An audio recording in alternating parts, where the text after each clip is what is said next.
सबको खुश रखना मुश्किल है। एक किसान के पास एक टट्टू था। एक दिन वो अपने बेटे को साथ लेकर टट्टू बेचने के लिए मेले की ओर चला। मज़े की बात ये थी कि किसान पैदल चल रहा था। किसान का बेटा भी पैदल चल रहा था। कुछ दूर जाने पर उन्हें 3-4 लड़के मिले जो मेले से लौट रहे थे। किसान और उसके बेटे को पैदल चलते देखकर उन लड़कों में से एक ने अपने साथियों से हंसते हंसते कहा, ओह, कितने बुद्धू हैं ये दोनों। खुद पैदल चल रहे हैं और टट्टू को खाली लिए जा रहे हैं। चाहे तो मज़े से टट्टू पर चढ़कर मेले में जा सकते हैं। तुमने और भी कहीं देखे हैं ऐसे बुद्धू? लड़के की ये बात सुनकर किसान ने अपने बेटे को टट्टू पर बैठा दिया और वो खुद टट्टू को हाँकता हुआ उसके पीछे पीछे चलने लगा। उसे देखकर एक बूढ़ा आग बबूला होकर किसान के बेटे से बोला, अरे मूर्ख, नीचे उतर। जवान हो, तगड़ा है, फिर भी मज़े से टट्टू पर लदा है और बेचारे बूढ़े बाप को पैदल चल रहा है। तुझे शर्म नहीं आती? चल उतर नीचे, टट्टू पर बाप को सवार होने दे। ये सुनते ही किसान का बेटा टट्टू से नीचे उतर पड़ा और अपने पिता से बोला, बूढ़े बाबा ठीक कहते हैं, टट्टू पर आप सवार हो जाइए। बस किसान टट्टू पर बैठ गया और बेटा उसके पीछे पीछे पैदल चलने लगा। थोड़ा आगे बढ़ने पर उन्हें कुछ स्त्रियां मिली जो अपने बच्चों को मेला दिखाकर लौट रही थी।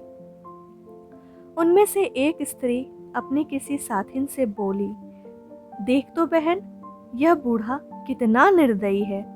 इसमें जैसे शर्म नाम का तो है ही नहीं। ये तो बड़े मज़े से टट्टू पर सवार है और बेटे को ऐसी धूप में पैदल घसीट रहा है। हाय हाय, टट्टू के पीछे दौड़ते दौड़ते बेचारे लड़के का मुंह किस तरह सूख गया है।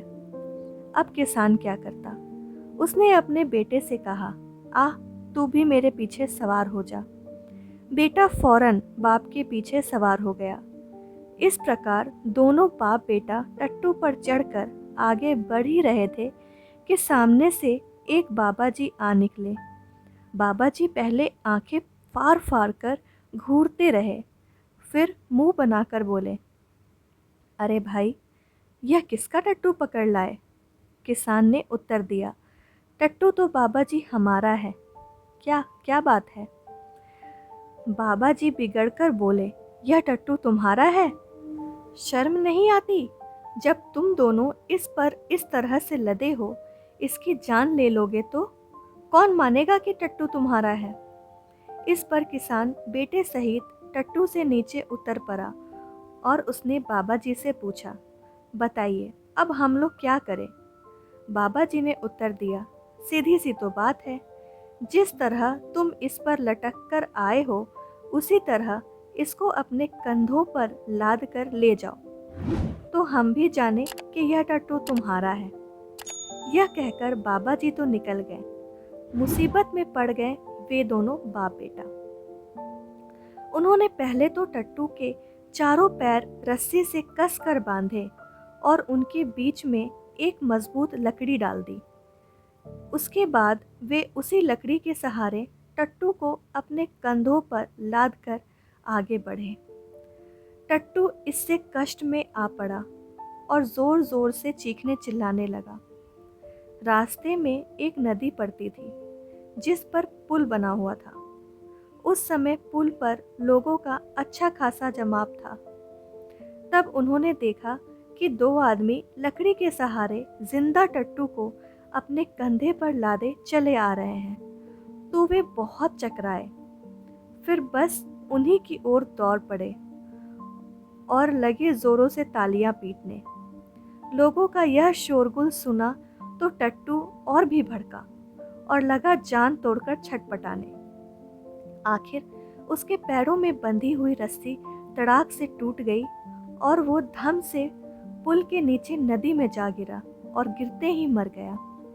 बेचारा किसान वही पुल पर मर माथा थाम कर बैठ गया और आंसू बहाते बहाते कहने लगा, हाय हाय, मैंने तो सबको प्रसन्न रखना चाहा, परंतु कोई प्रसन्न नहीं हुआ।